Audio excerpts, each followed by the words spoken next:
Assalamualaikum warahmatullahi wabarakatuh. Perkenalkan, nama saya Radianto Sarotama Indradewa, CPNS ATR BPN, Kantor Pertanahan Kabupaten Tapanuli Selatan. Pada kesempatan kali ini, saya ingin membahas tentang manajemen ASN, pelayanan publik, dan Rule of Government. Yang pertama adalah manajemen ASN.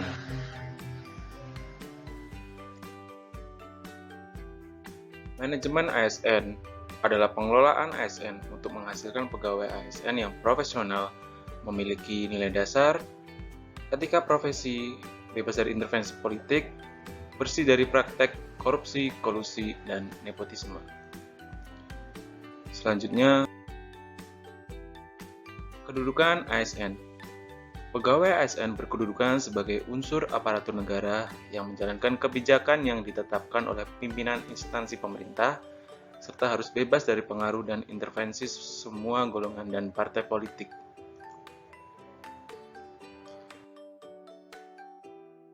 Selanjutnya, pegawai ASN dibagi menjadi dua, yakni PNS dan P3K.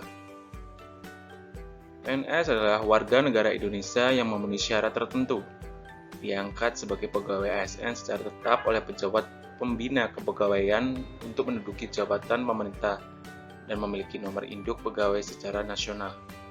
Kemudian ada P3K, pegawai pemerintah dengan perjanjian kerja, yakni warga negara Indonesia yang memenuhi syarat tertentu yang diangkat berdasarkan perjanjian kerja untuk jangka waktu tertentu dalam rangka melaksanakan tugas pemerintah sesuai dengan kebutuhan instansi pemerintah dan ketentuan perundang-undangan.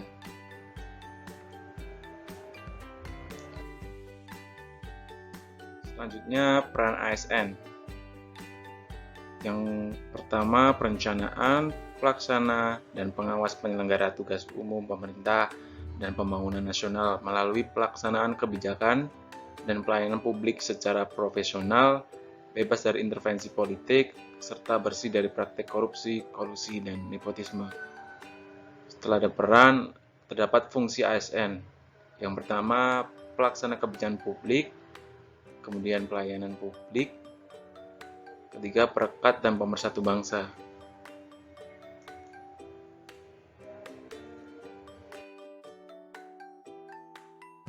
Selanjutnya, HSN. Yang pertama, hak PNS. Terdapat gaji, tunjangan, dan fasilitas, kemudian cuti, ada jaminan pensiun dan jaminan hari tua, terdapat perlindungan dan pengembangan kompetensi. Sedangkan hak P3K terdapat gaji, tunjangan, kemudian cuti, perlindungan, dan pengembangan kompetensi.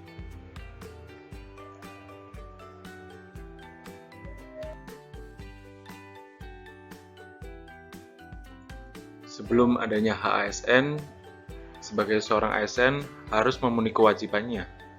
Yang pertama, setia dan taat pada Pancasila, UUD 45, NKRI, dan pemerintah yang sah. Kedua, menjaga persatuan dan kesatuan bangsa. Ketiga, melaksanakan kebijakan yang dirumuskan pejabat pemerintah yang berwenang. Yang keempat, menaati ketentuan peraturan perundang-undangan. Yang kelima, melaksanakan tugas kedinasan dengan penuh pengabdian, kejujuran, kesadaran, dan tanggung jawab. Keenam, menunjukkan integritas dan keteladanan dalam sikap, perilaku, ucapan, dan tindakan kepada setiap orang, baik di dalam maupun di luar kedinasan. Ketujuh, menyimpan rahasia jabatan dan hanya dapat mengemukakan rahasia jabatan sesuai dengan ketentuan perundang-undangan. 8. Bersedia ditempatkan di seluruh wilayah negara Kesatuan Republik Indonesia.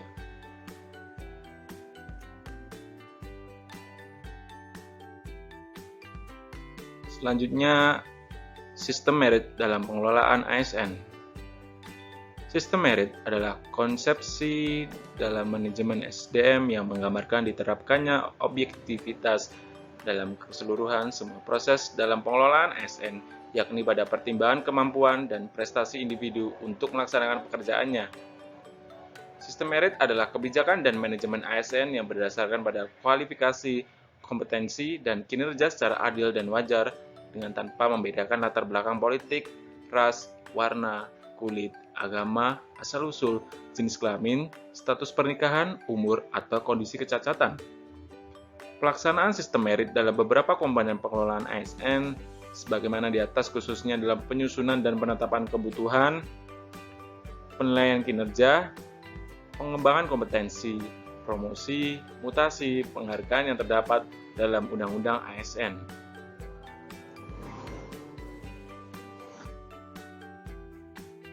Selanjutnya adalah kelembagaan dan jaminan sistem merit dalam pengelolaan ASN. Komisi Aparatur Sipil Negara yang diberikan kewenangan untuk melanjutkan monitoring dan evaluasi pelaksanaan kebijakan dan manajemen ASN untuk menjamin perwujudan atau pelaksanaan sistem merit pada instansi pemerintah. Kementerian yang menyelenggarakan urusan pemerintah di bidang pendayagunaan aparatur negara yang bertugas memberikan pertimbangan kepada Presiden dalam penindakan pejabat yang berwenang dan pejabat pembina kepegawaian atas penyimbangan sistem merit dalam pengelolaan ASN.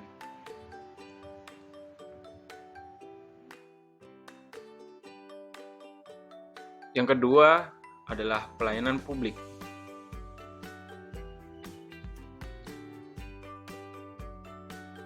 Pelayanan publik adalah kegiatan atau rangkaian kegiatan dalam rangka pemenuhan kebutuhan pelayanan sesuai dengan peraturan perundang-undangan bagi setiap warga negara dan penduduk atas barang, jasa, dan atau pelayanan administratif yang disediakan oleh penyelenggara pelayanan publik.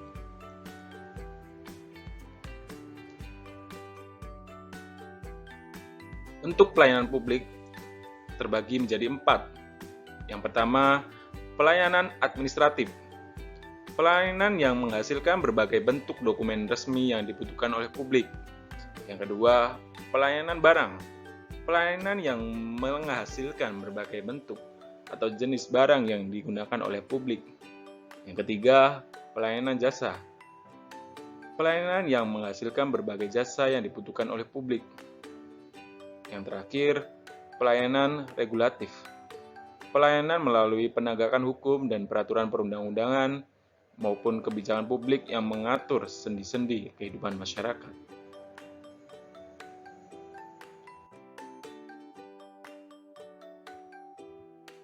Selanjutnya adalah prinsip pelayanan publik. Ada 9 prinsip yang perlu teman-teman ketahui. Yang pertama, partisipatif, transparan, responsif, non-diskriminatif, mudah dan murah, efektif dan efisien, berkeadilan, akuntabel, dan aksesibel.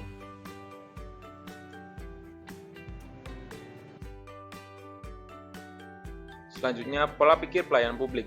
Sebagai sebuah proses belajar budaya pelayanan, harus dapat melakukan perubahan kebiasaan, perubahan nilai, dan perubahan pola pikir atau paradigma pelayanan.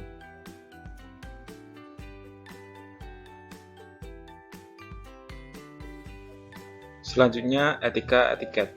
Etika dan etiket mengatur perilaku manusia secara normatif, artinya memberi norma bagi perilaku manusia dan dengan demikian menyatakan apa yang harus dilakukan atau tidak boleh dilakukan.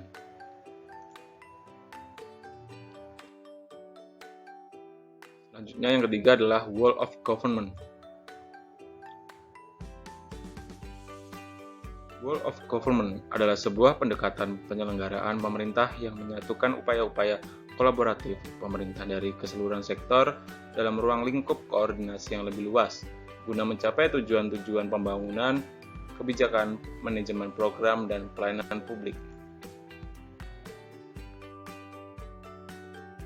Cara pendekatan WOG, yang pertama, penguatan koordinasi antar lembaga, kedua, membentuk lembaga koordinasi khusus, ketiga, membentuk gugus tugas, dan yang keempat, koalisi sosial. Kemudian, praktek WOG dalam pelayanan publik. Yang pertama, pelayanan yang bersifat administratif, kedua, pelayanan jasa, ketiga, pelayanan barang, keempat, pelayanan regulatif. Selanjutnya, pola pelayanan publik. Yang pertama, teknis fungsional, kedua, satu atap, ketiga, satu pintu, keempat, terpusat, Yang terakhir, elektronik.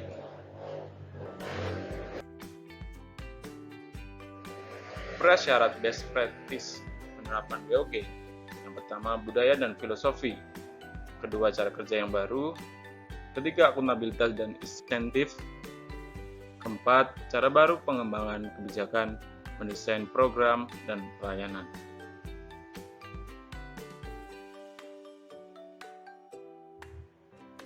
Sekian dan terima kasih. Apabila ada kesalahan, mohon dimaafkan. Wassalamualaikum warahmatullahi wabarakatuh.